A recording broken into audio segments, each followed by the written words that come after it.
can we get into what your platform actually is and how it differs Sure. from not only Jim Clyburn, but the other Democratic candidate, Michael Addison? Well, one, I've already kind of mentioned it. My platform is focused first and foremost on repairing Black America, which is reparations. James Clyburn has never once ran on that, even though he's been in office for 30 years. Strangely enough, however, one of the first bills he wrote when he came into Congress in 1993 was a reparations bill for the Catawba Native Americans. The Catawba Native Americans number into the 3,000 of them. And a portion of that number is in North Carolina, actually, not even here in South Carolina.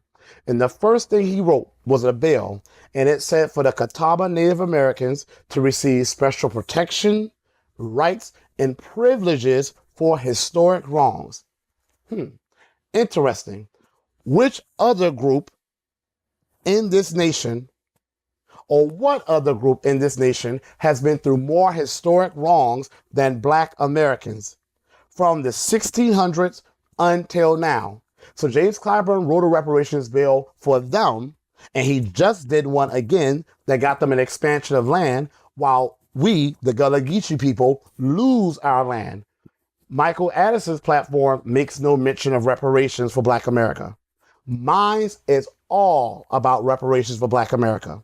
And it goes from educational benefit to land to housing to direct monetary payments to close the racial wealth gap and to compensate us for the physical, social, emotional harm and the lost opportunities that is a result of this country's government-sanctioned anti-Blackness, from slavery to Jim Crow to redlining to lynch mobs to racial massacres to the war on drugs to mass incarceration to poison water, which I have right here in my state of South Carolina. So, and just to be clear, I hear a lot of folks making this argument, and sometimes there is a niche sliver of the ADOS community that sometimes can get into a little bit of like a nativist place. But I just want to be clear, the argument is that if these politicians can advocate forcefully for deserved reparations for other groups, they certainly should be advocating for deserved reparations for Black Americans as well. Not that the reparations for Native Americans or whatever other community are not warranted, just that we just keep getting left out of it. Well, I would say that other groups may have their claims to reparations. I am not concerning myself with that. In the case of the Catawba Native Americans, they were former enslavers of Black Americans. They formerly enslaved people who look just like you, just like me, and just like Clyburn. And yet the first thing he does when he comes into Congress, it writes a reparations bill for them, but not for the descendants of the people they enslaved. And I want to also say, I understand the nativist, xenophobic accusations out there, but I want to say, and I'm not saying this directly to you, I feel it's very disingenuous. We want to talk about nativists. There was a study done in Durham, North Carolina in 2006, and it showed that 60% of Hispanics in that city who had recently arrived, because Durham, North Carolina, where we used to live, it still has a very small Hispanic population, as do most states in the South. 60% of them felt that Black Americans were hard to get along with, that we were not hardworking, that we did not have values and virtues. This also mirrors other studies with other groups, whether they be immigrants or other ethnic groups here in the United States of America, express negative attitudes, even other Black immigrant groups, towards Black Americans. And the reason I bring that up is because when Black Americans then say, well, you know what, these other groups, especially if they're immigrants, are here on our back, because 1965, a part of the civil rights legislation was the Immigration Act of 1965, and yet they come here and they look at us negatively, and yet they're benefiting from civil rights provisions that our parents, not our grandparents, my parents were born in the 1960s, that our parents and grandparents fought to achieve, and yet we are still struggling to get access to those benefits. People call us xenophobic or they call us nativists. So what you're saying is partially true. I am not faulting any group for getting something to which they're entitled. What we are saying is that these other groups are always able to get legislation specifically for them. Yet when we, the group that is most entitled and to whom this country owes the largest debt, say it's time to pay us our debt, we're told, well, we can't do that, or that's race specific, and we can't do race specific. All of that is lies, because as with the Catawba Native Americans, they didn't give them legislation. James Clyburn didn't write that bill for Native Americans. He wrote it for them based on their lineage, their ethnicity as Catawba. What we are saying is that this country, during the 1800s, during the era right after the Civil War, passed two bills for Black Americans who are descendants of American slaves. They were called the Freedmen Bureau Act, which is why we are technically congressionally referred to as freedmen. They did it for people who were descendants or survivors of chattel slavery. If they could do that in the 1800s, during the time when anti-Blackness, I guess we all would agree, was at its peak, they were still debating whether we were humans or not. They can definitely do it now in 2022, but we are always told that we cannot. Meanwhile, these other groups who harbor negative views of us are getting policies done for us, done for them, or advocating specifically for policies for them at our expense or completely excluding us, meanwhile wanting to be included in the provisions that were fought for by our parents for us. So that's where that language that people might say is nativist is really a language of Black Americans being tired of being used by others to elevate their status, and then they step on our backs, get to where they are, and tell us that we haven't worked hard enough or we don't have good values, meanwhile benefiting from our legacy. Yeah, I appreciate the frustration. I ask because I try to make that clarification because I honestly do feel that the sense of compounded injustice of feeling like so much of the rights that minority groups have in this country has come directly as a consequence of Black advocacy, as a consequence of our being the largest ethnic group, non-white group in this country for its duration, and the legacy of slavery, meaning that so many of our laws were designed to accommodate chattel slavery. That reality juxtaposed with the persistent indifference that the country has to the legacy of our continued status as second-class citizens is extremely frustrating. As a practical measure, however, I don't know that it is as persuasive or as compelling to be framing these things antagonistically toward other marginalized groups that don't have a lot of power anyway.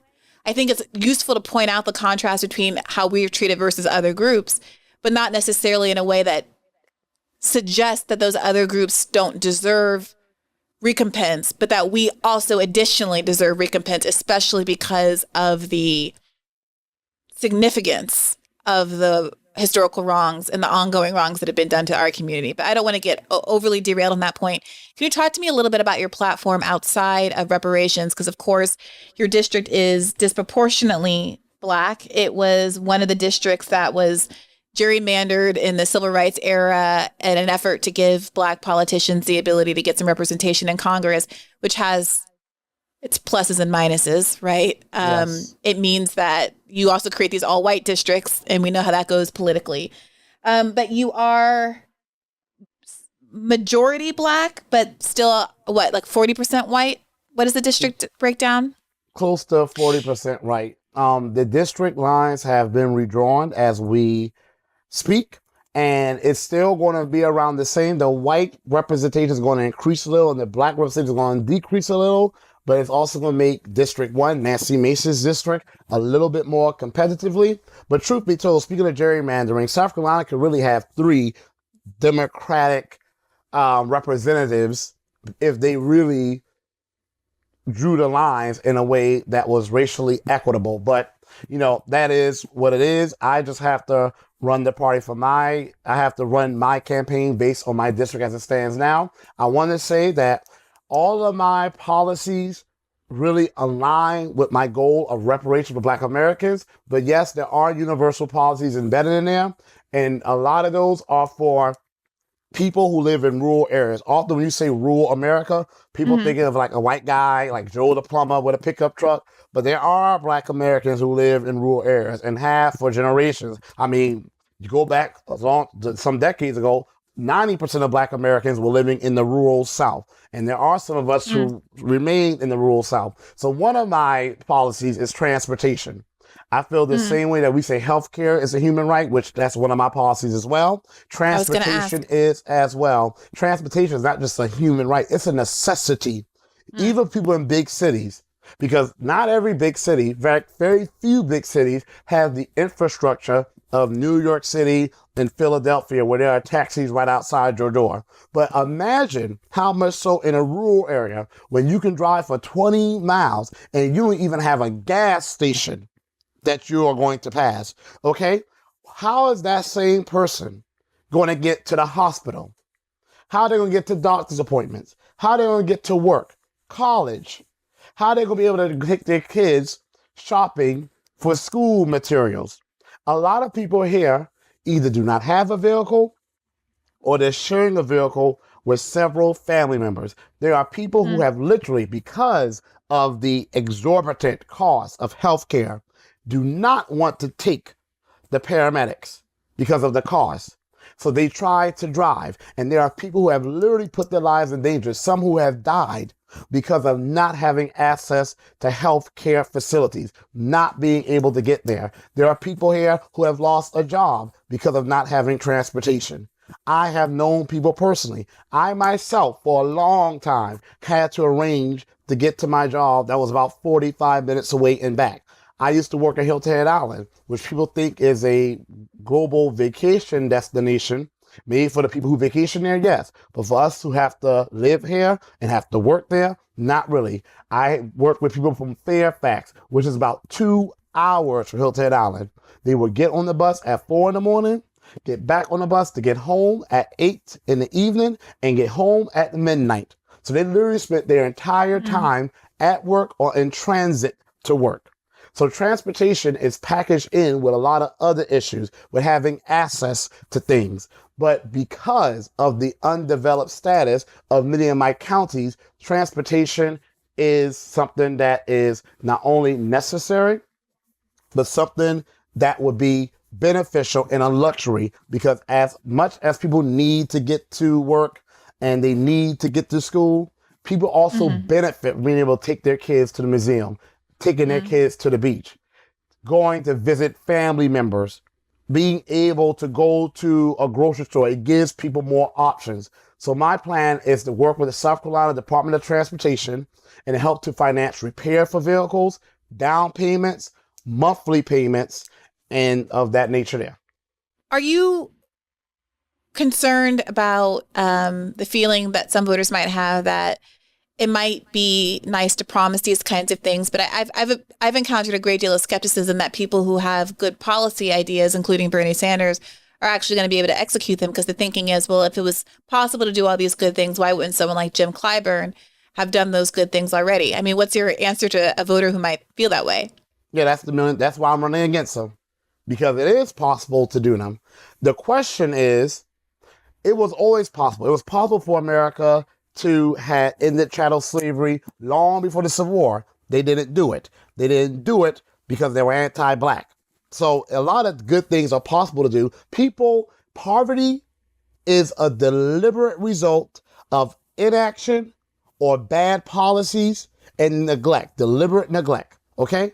It's almost like you have a refrigerator full of food and you have your children there and you're letting them starve, but the food is right there. The resources are available in the government. They spend trillions of dollars all the time bailing out these large corporations.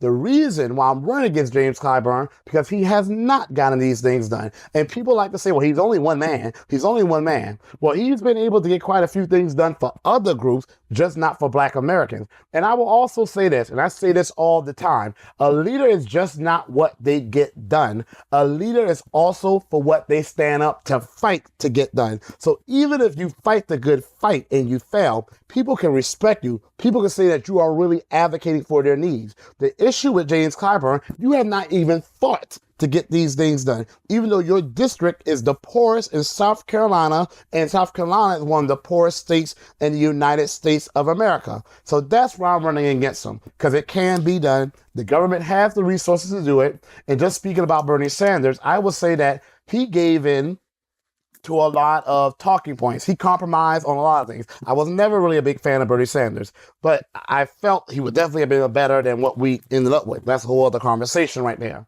But he. Can I ask you how you? Sorry, go ahead.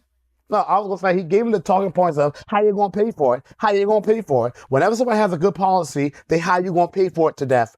That is a question that cripples good policies, and we need to stop allowing it to handicap us.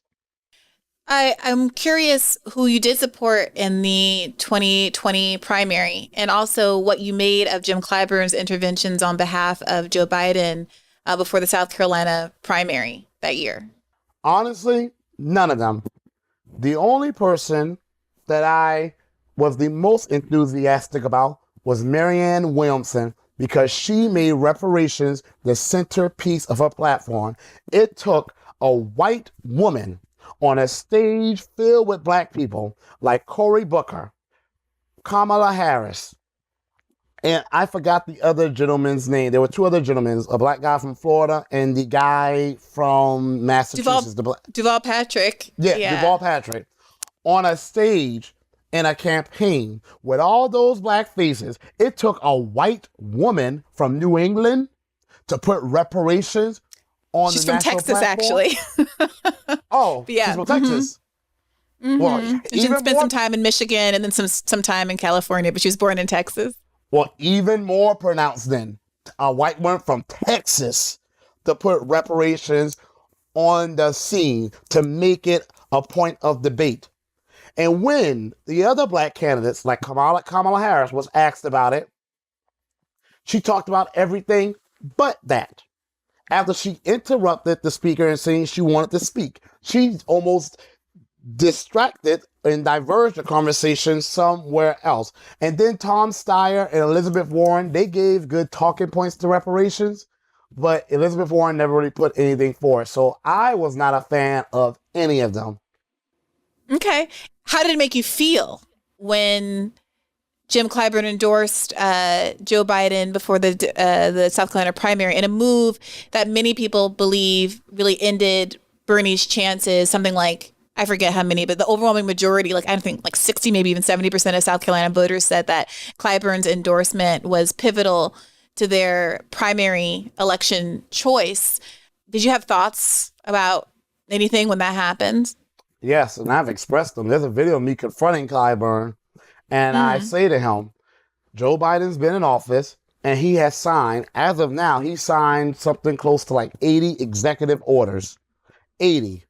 And at that time, not one of them were for Black Americans. They were for Native Americans. They were for the LGBTQ. They were even for people who were not Americans, people in this country illegally. And yet, James Clyburn, who's the representative of a majority Black district, he endorsed Joe Biden. But I want you to notice something about his endorsement. Did he mention one bit of policy that Joe Biden was going to do for Black Americans? Did he say any reason why Black Americans will be better off under Joe Biden than, let's say, a Bernie Sanders? No, he just said, we know Joe, and Joe knows us. I'm sorry, like I told him at that town hall, I don't care what type of heart Joe Biden has.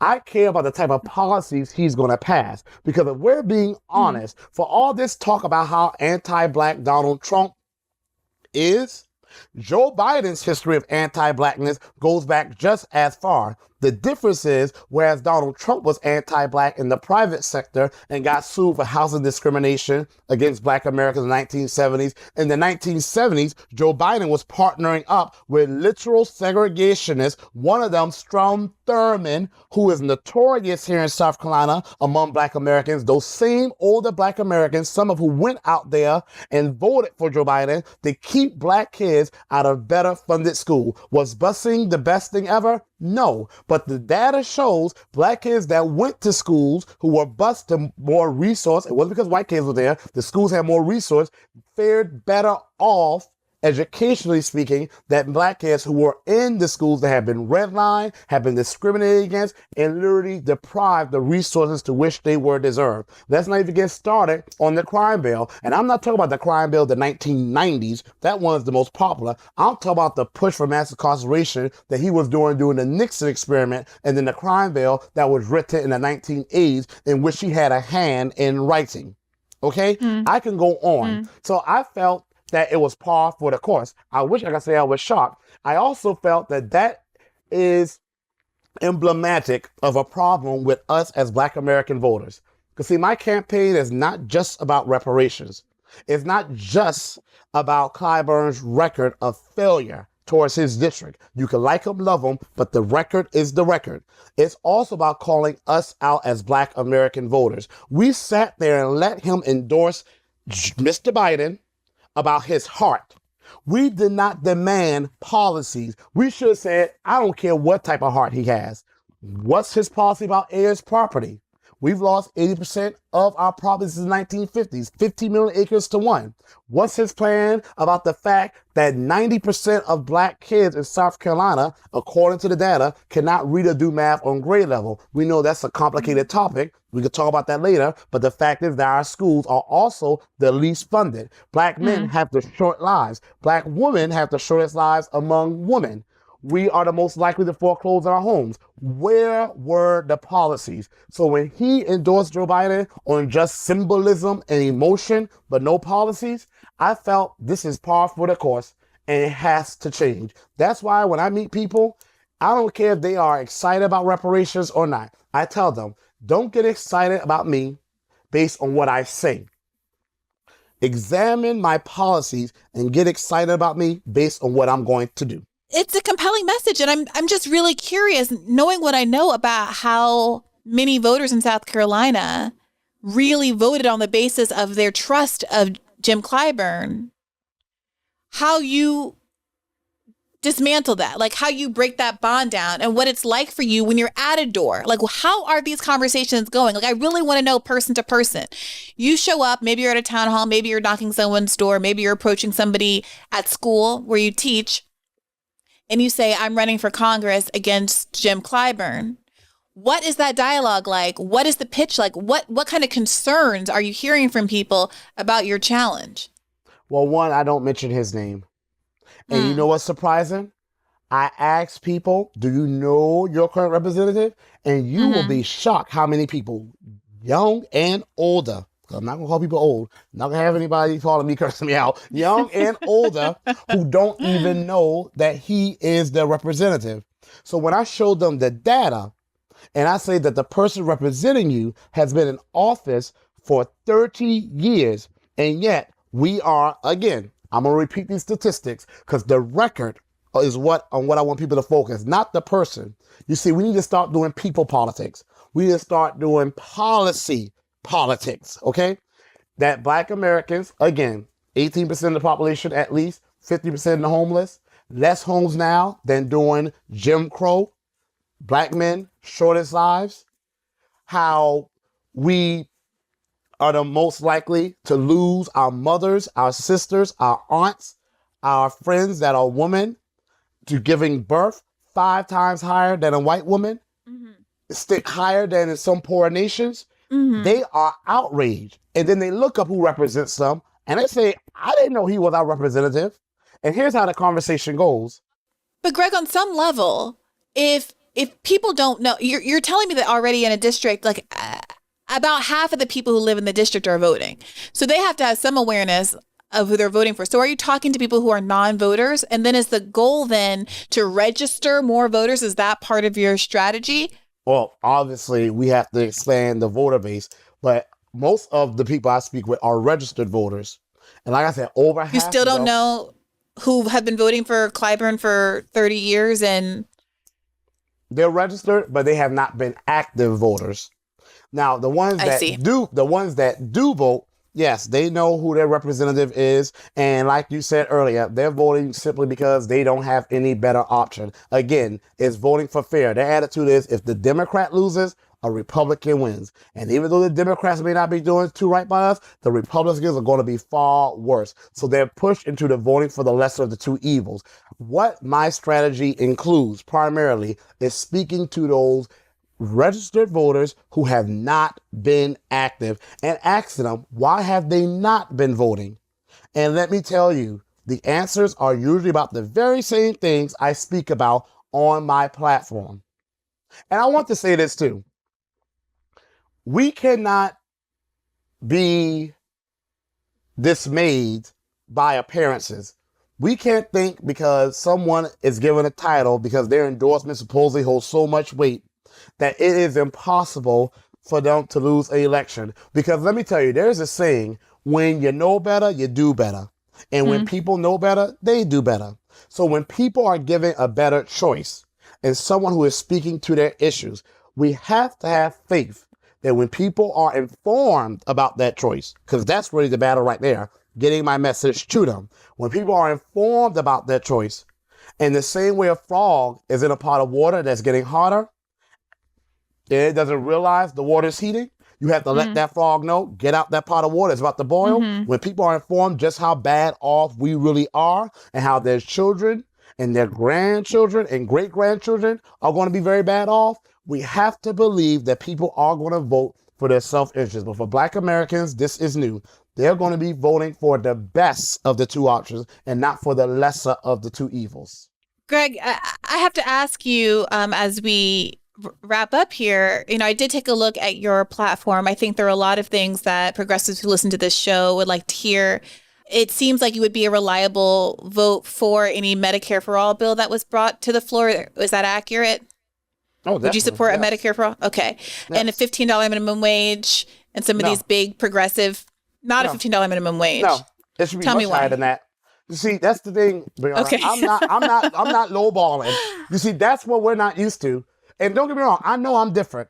Okay, first of all, I'm not from a powerful family, from a poor family. I don't have a prestigious educational background. I am the last person people who are in the political world can expect to be a legitimate threat.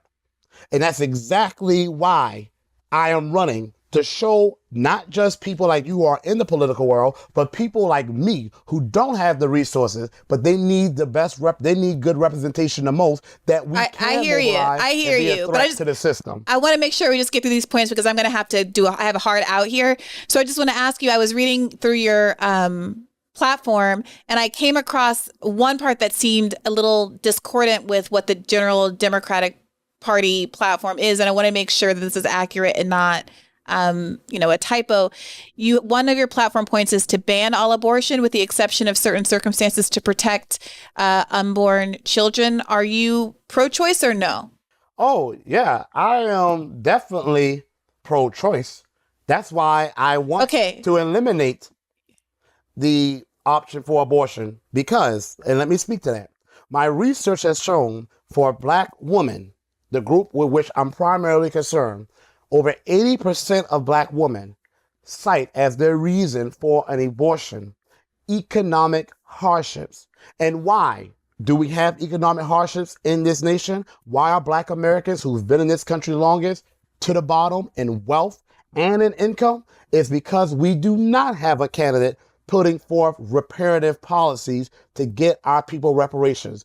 So it's just like the days of old. Black women have never had an opportunity to bring a child into a world where they have had access to the resources where they are old. So if anything, Black women have been forced into getting abortion, which is why, when you think about it, where are most of the abortion clinics located? In Black neighborhoods. We can't get good schools. We're in food deserts. We can't get access to facilities that support us, healthcare, but they have abortion clinics located in our neighborhoods overwhelmingly. Greg, your response to Black women and lower income women disproportionately choosing to get abortions in part because of economic constraints, your response to that is to ban abortions as opposed to making it, supporting women in terms of contraception, making sure their economic circumstances are different, creating all these other kinds of incentives. You just want to ban abortion. How is that going to change the economic realities that are driving people to want to have abortions to begin with?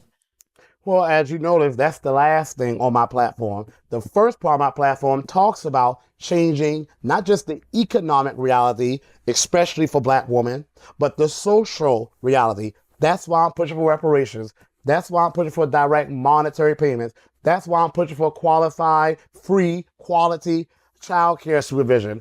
That's why I'm pushing for schools to provide not just breakfast and lunch, but dinner also for all students that attend. That's why I'm pushing for jobs to mandate that health care is provided to all their employees. They can get it through their employer, or they can have the government option, Medicare for all, if they choose to. If a person doesn't want Medicare for all, then they don't have to get it. But for people who want it, it should be readily available. So the economic and social reality will change. But as of now, we are taking the choice from Black women by forcing them into getting abortions by the economic hardships they face. And there is not one policy being put forward for Black women to make their economic reality the wealth and the resources that they should have had, that they should have inherited from their ancestors.